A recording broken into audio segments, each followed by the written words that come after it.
Luka Doncic pala ang nag-request na kumuha na kaagad ng isang big man itong Los Angeles Lakers. Ito nga daw ang request agad ni Luka Doncic dito kay Rob Pelinka pagkadating nito ng Los Angeles. Gusto daw kasi ni Luka na magkaroon ng isang big man na pwedeng maging isang lob threat at pwede rin daw na maging mobile na screener kasama niya. Naagad naman itong pinagbigyan ng GM ng Lakers na si Pelinka at kinuha nga nito ang sentro na si Mark Williams.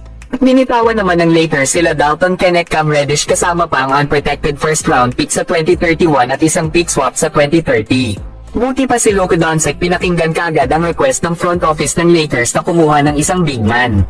Samantalang noong nagre-request si Davis noon sa Lakers na kumuha sila ng isang big man para makatandem niya sa loob ng core, ay hindi man lang ito napagbigyan hanggang sa matrade na lang ito papuntang Dallas Mavericks.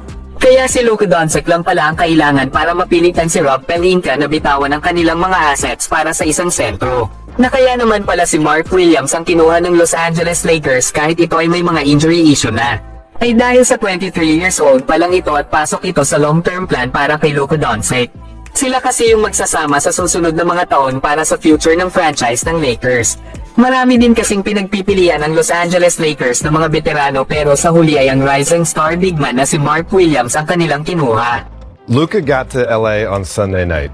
On Monday, he met with Rob Pelinka and he said, listen, I need a big that I can play and have a lob threat. It can be a mobile screener. Go get me one. And Rob Pelinka listened to him and got him one. And Mark Williams, 23 years old, he's going to grow with Luka. This is about the future of the franchise, but it's also win now mode. Samantalang Looney Walker ay pinagtanggol naman si Luka Doncic. Hindi nga ito naniniwala na kaya ito trade ng Dallas Mavericks ay dahil sa kanyang condition of concerns dahilan ng kanyang palaging pagkakaroon ng injury. Dito nga ay sinabi ni Looney Walker na pwede nga daw ang sabihin ng kahit na anong gusto mong sabihin ng patungkol kay Luka lalo na ang pagiging out of shape nito or kahit ano paman. Pero malinaw pa nga daw na naaalala ni Looney Walker na binigyan ni Luka ang mga tao ng 70 last year. At nagawa din daw ng Dallas na makarating ng NBA Finals. Kaya kahit ano pa daw na negatibo ang sabihin nila kay Luka Doncic.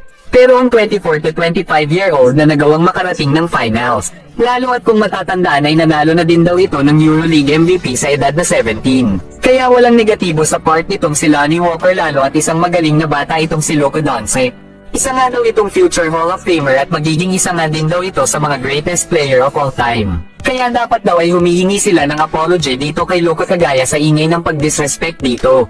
Yan nga mga idol ang mga sinabi ni Looney Walker para kay Luka Doncic dahil sa ginawa ditong pag-trade ng Dallas sa Lakers. Pero mga idol, ang good news ay possible na ibalik ng Los Angeles Lakers si Looney Walker. Dahil ayon pa sa report ni Jovan Buha ng The Athletic, ang top priority daw ng Lakers ay ang kanilang shooting guard position.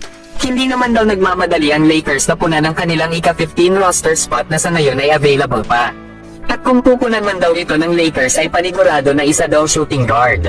Lalo at hindi nga daw nila kailangan sa ngayon ng isang point guard at marami din daw ang Lakers na mga wing players na kayang maglaro ng 30 minutes per game. Meron na din daw ang Lakers na mga big man sa kanilang kupunan.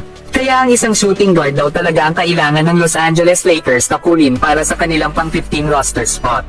At dahil ang Lakers daw ay nasa apron team sa ngayon, kaya limitado ang kanilang ability na magdagdag ng players mula sa buyout. Na ang potential nga daw ng mga target ng Lakers ay itong sila Josh Richardson, Seth Curry, Reggie Jackson at ang former Laker na si Looney Walker IV. Sa ngayon ay naglalaro pa ito sa EuroLeague pero meron naman itong NBA opt-out clause. Kaya ibig sabihin ay pwede itong mag-sign sa isang NBA team kung may kukuha dito. Pero hanggang sa February 18 na nga lang ito pwede na mag-sign sa isang NBA team kagaya ng Los Angeles Lakers. Kapag lumagpas na nga ito sa araw na yun ay bawal na itong mag-sign sa isang NBA team. Sa ngayon ay nag-a-average si Looney Walker sa kanyang kupunan sa Europe ng 13 points, 3 rebounds at almost 2 assists per game sa kanyang 19 games dito. Na may shooting naman ito na 33% beyond the arc. Kaya panigurado na marami ang magkakagusto na muling ibalik ng Lakers ang kanilang hero noon na si Looney Walker. Na kung matatandaan nga ay sa naging laban ng Lakers at Warriors noong 2023 sa semifinal sa West sa playoffs. Ay nang makalaban nga nila ang Golden State Warriors sa Game 4 ay naging bayani nga dito si Looney Walker. Gumawa lang naman kasi si Looney Walker ng 15 points sa fourth quarter para talunin ang kupunan nila Stephen Curry. Kaya magandang addition talaga si Looney Walker para sa second unit ng Lakers kapag nagkataon.